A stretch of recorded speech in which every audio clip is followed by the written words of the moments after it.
Good morning friends. इससे आगे वाला जो पार्ट था हमने उसमें ईयर्स पर से ऑड डेज निकालने का तरीका देखा था। अब हम देखेंगे सेंचुरीज पर से ऑड डे निकालना। और मैं आपको ये 8 सम करवाऊंगा। ये 8 सम यहाँ पे लिखे हैं वही सेम है, ठीक है। और ये सम में हम ये देखेंगे कि सेंचुरीज पर से ऑड डेज कैसे निकाला जाए। अब देखो, कोई बंदा अगर ऐसा सोचता है कि जो ईयर्स पर से जो ऑड डेज निकाले थे उसके हिसाब से सेंचुरीज पर से ऑड डे निकालो, तो बहुत लेंदी और टफ मेथड हो जाएगा। क्यों?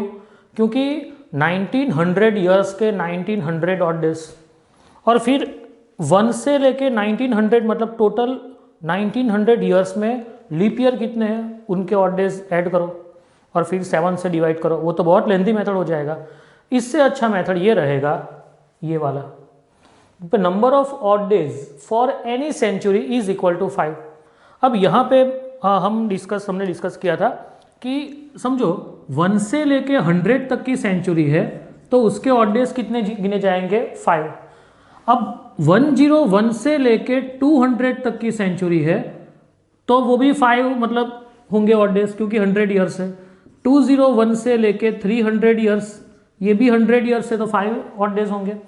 लेकिन 301 से लेके 400 ईयर्स में 6 ऑड डेज होंगे, क्योंकि 400 खुद भी एक लीप ईयर है, ये 3 लीप ईयर नहीं है, ठीक है। ये सब हमने देख लिया था।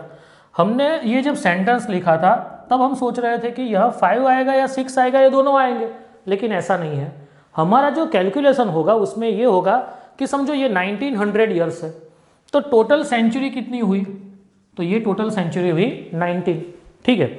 फिर हमें क्या कैलकुलेट करना है कि इन एवरी 4 सेंचुरीज, जो 4 सेंचुरीज होती है उसमें ऑड डेज 0 हो जाते हैं, तो 4 पे 0 हो जाएंगे, फिर +4 करेंगे तो 8 पे 0 हो जाएंगे, प्लीज +4 करेंगे तो वापस 12 पे, फिर +4 करेंगे तो वापस 16 पे, तो 16 पे सब 0 हो जाएगा। तो अब कितनी सेंचुरी बचेगी?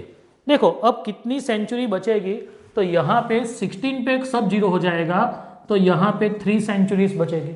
देखो जो सेंचुरीज बचेगी ना, जो 4-4 के गैप में आप सोच रहे हो तो सेंचुरीज कितनी बच सकती है, तो जो डिफरेंस आएगा वो या तो 0 आएगा, या तो 1, या तो 2, या तो 3। 4 का डिफरेंस आएगा ही नहीं, क्योंकि वो 4-4 का ही गैप कर रहे हैं, तो 4 का डिफरेंस तो आने ही नहीं वाला है, ठीक है। तो मतलब 0 मतलब कुछ भी नहीं बचा, तो 0 ऑड डेज। अब देखो 1 सेंचुरी बची तो 5 ऑड डेज, ठीक है। 2 सेंचुरी बची तो 1 to 200 हुआ, 2 सेंचुरी मतलब 200 ईयर्स, तो टोटल ऑड डेज हो जाएंगे 10 के हिसाब से। 5 + 5 मतलब 10, और 10 को अगर मैं 7 से डिवाइड करूं तो 3 ऑड डेज। समझ में आया? अब समझो 3 सेंचुरी बची तो 1 से लेके 300 ईयर्स, तो 1 से लेके 300 ईयर्स में टोटल ऑड डेज कितने होंगे, तो 5 5 5 3 बार होगा, तो वो हो जाएगा 15, 5 3 15। और अब उसको 7 से डिवाइड करेंगे। 7 से डिवाइड क्यों करना है? क्योंकि odd days always less than 7, तो आपको 7 से डिवाइड करना है तो 1 रिमाइंडर बचेगा। मतलब यहाँ पे आपका ये 4 सेंचुरी बच के मतलब 21 वाला आने ही वाला नहीं है, क्योंकि वहाँ तो ऑड डेज क्या हो जाएंगे? 0 हो जाएंगे। मतलब कैलकुलेशन हमारा ऐसा है कि हमारा जो कैलकुलेशन होगा वो 1 सेंचुरी का या 2 सेंचुरी का या ज़्यादा से ज़्यादा 3 सेंचुरी का होगा, 4th सेंचुरी वाला तो होगा ही नहीं। ये बात याद रखना है आपको, ठीक है। तो हम अभी यहाँ पे देखते हैं तो 1900 ईयर्स है तो टोटल 19 सेंचुरीज हुई। अब every 4 centuries total odd days 0 हो जाता है, तो 4 + 4 8 + 4 12 + 4 16, 16 पे सब 0 हो गया, तो बाकी का डिफरेंस बचा 3 सेंचुरीज। 1 सेंचुरी के 5 ऑड डेज, तो 3 सेंचुरीज के 15 ऑड डेज। अब 15 तो ऑड डेज नहीं चलेगा, क्योंकि ऑड डेज तो ऑलवेज लेस देन 7 है, तो 15 को मुझे 7 से डिवाइड करना है, तो वो रिमाइंडर देगा 1, तो ऑड डेज हो जाएंगे 1। अगर नंबर 7 से बड़ा है तो ऑब्वियसली 7 से डिवाइड करना है।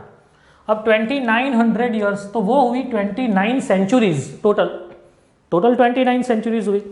अब 29 सेंचुरीज में आप 4 का आप मतलब कैलकुलेट करोगे तो 4 7 28, मतलब आपके 7 ग्रुप बनेंगे, ठीक है। 4 7 28, तो 28 ईयर्स में सब कुछ 0 हो जाएगा, तो बाकी बची 1 सेंचुरी, इंटू 5 करेंगे तो 5, तो यही मेरे 5 ही ऑड डेज है। यहाँ मुझे डिवाइड करने की जरूरत नहीं है, क्योंकि नंबर 7 से लेस है। यही मेरा आंसर है। अब देखो 2000 ईयर्स, 20 ईयर्स मतलब क्या हुआ? 20 सेंचुरीज टोटल। अब 4 के हिसाब से आप सोचोगे तो 4 5 जा 20, मतलब 20 पे सब कुछ जीरो हो जाएगा, तो डिफरेंस क्या बचेगा? जीरो। तो जीरो डिफरेंस बचा, मतलब ऑड डेज कुछ बचा ही नहीं। समझो कोई बच्चा ऐसा कर रहा है कि 0 × 5 = 0, तो चलेगा।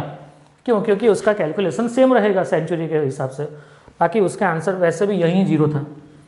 अब 3000, तो मतलब 30 सेंचुरीज हुई, तो 4 के हिसाब से हम करेंगे तो 4 7 जा 28 सेंचुरी तक सब कुछ जीरो हो जाएगा, मतलब डिफरेंस बचेगा 2 सेंचुरीज। तो 2 5 जा 10। अब ये 10 जो है वो 7 से बड़ा है, you have to divide by 7, तो 7 1 जा 7, तो 3 रिमाइंडर बचेगा, मतलब कि आपके ऑड डेज आएंगे 3 ऑड डेज। ओके, तो मतलब ऑड डेज जो है ना वो ऑलवेज, जो सेंचुरी के ऑड डेज है वो ये 4 नंबर ही आएंगे, क्योंकि हर एक सेंचुरी 400 ईयर्स में रिपीट होने वाली है, तो वो ये 4 ही देगा। देखो यहाँ पे देखते हैं, आंसर तो यही आएगा 1503 आएगा, लेकिन ऑर्डर चेंज हो जाएंगे और कुछ नहीं होगा। 4700 ईयर्स, तो ये टोटल हुई 47 सेंचुरीज। तो 4 के हिसाब से जो सोचते हैं तो 11 4 जा 44, तो 44 तक सब कुछ जीरो हो जाएगा। अब बची कितनी?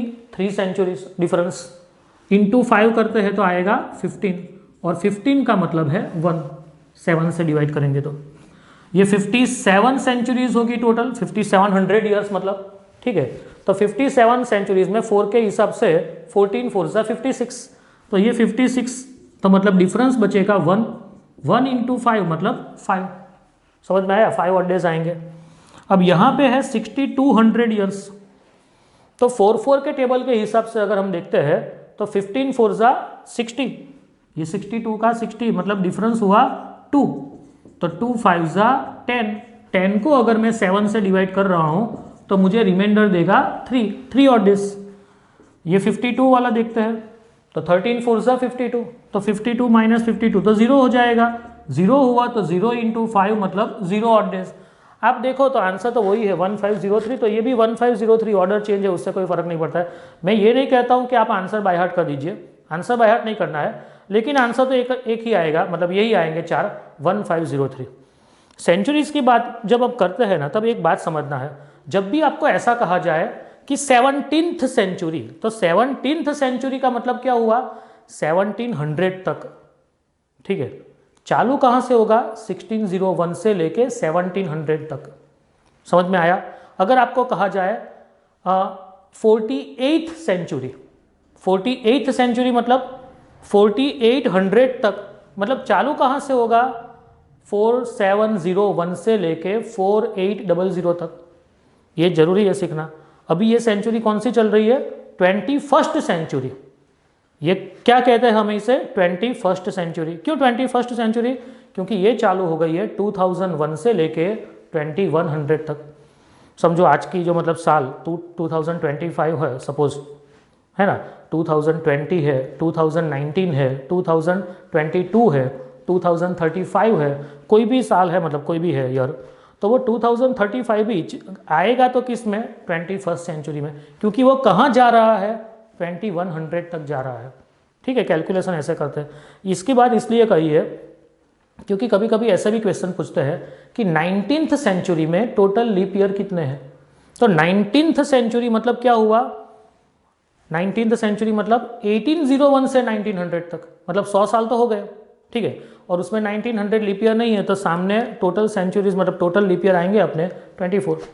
वो सब कैलकुलेशन हमने कर दिया है, लेकिन सिर्फ ये समझने की बात थी कि भाई 15th सेंचुरी है तो कहाँ से कहाँ तक का, ये सब आपको समझना है। ओके, नेक्स्ट पार्ट में हम मेन सम्स करेंगे, और वो सम्स रहेंगे डेट पर से डे को निकालना।